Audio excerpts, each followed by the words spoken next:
It's Friday, July 20th. I'm Wayne Moore. This is Castanet's Okanagan Wildfire Roundup. The BC Wildfire Service continues to battle numerous fires burning out of control throughout the central and south Okanagan. These fires, which were all sparked by lightning strikes Tuesday, have resulted in several evacuation alerts and orders. About 2,000 people are under either an evacuation order, resulting mainly from these three fires, or orders as well. In the regional district of the central Okanagan, about 1,735 people have been affected, most of those resulting from the Mount Aeneas fire between Peachland and Summerland. Some alerts were also issued for the Law Creek fire just south of Glen Rosa Thursday evening.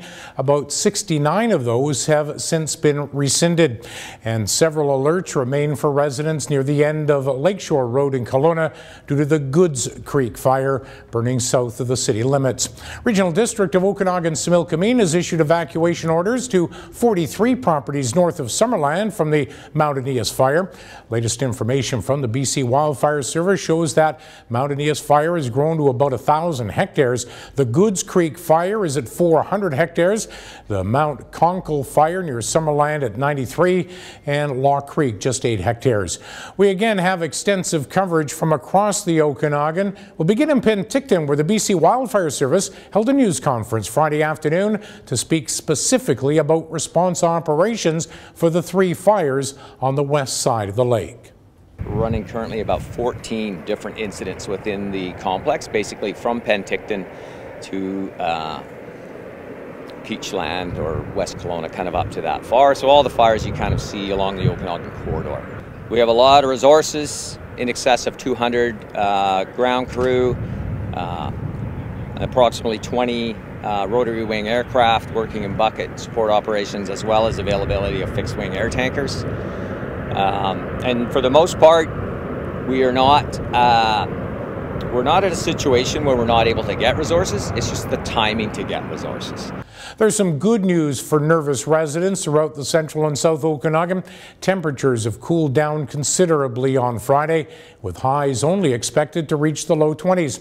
Situation similar for Saturday, which is certainly good news for firefighters. Some rain is expected, which is also very good news. However, some wind gusts did pick up on the afternoon on Friday, and there is a chance of thunderstorm activity in the region Friday evening as well. And while the forecast is promising for the next couple of days, that hasn't quelled fears among many who are affected. Madison Earhart found that out in Peachland. Well, my concern is that the fire can come down towards us here, depending on which way the winds are blowing. So that's the Lake Monroe fire, or which one are you more concerned about? The Lake Monroe one right now. There was a fire last year, but was on the other side of the mountain, so it didn't really, but we were still under evacuation orders. So, have you been getting ready to leave your home? Yes, I have. Kelowna's fire chief during the devastating 2003 Okanagan Mountain Park fires has also taken up the charge of some Kelowna residents concerned about the lack of an initial response for the Goods Creek fire. Jerry Zimmerman told Castanet News it's his belief these small spot fires should be hit hard right away, regardless of jurisdiction. The Goods Creek fire started near the lake in Okanagan Mountain Park, which is Crown land and Wildfire Service responsibility.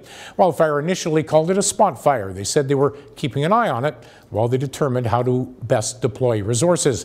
Heavy winds eventually sent that fire out of control. Said Zimmerman, the idea of letting it smolder and not putting it out completely scares me, quite frankly.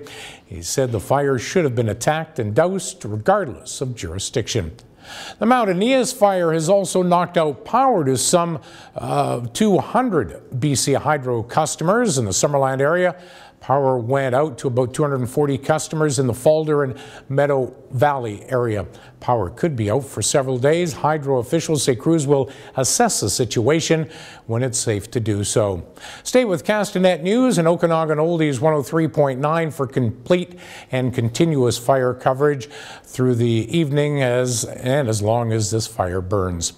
Bringing you timely and up-to-date coverage like this requires a very dedicated team of journalists. Colin Dacre Colton Davies and Chelsea Powery in Penticton, Alana Kelly, Madison Earhart, Nick Johansson, Rob Gibson, Rob Balsden in Kelowna, Josh Winquist, Chantel Deacon, Darren Hanshoe in Vernon, Gord Vizzuti, Kevin Rothwell, Jenna Craigmile, and Ryan Waters with Okanagan Oldies. On behalf of the team, I'm Wayne Moore. Have a safe and happy weekend.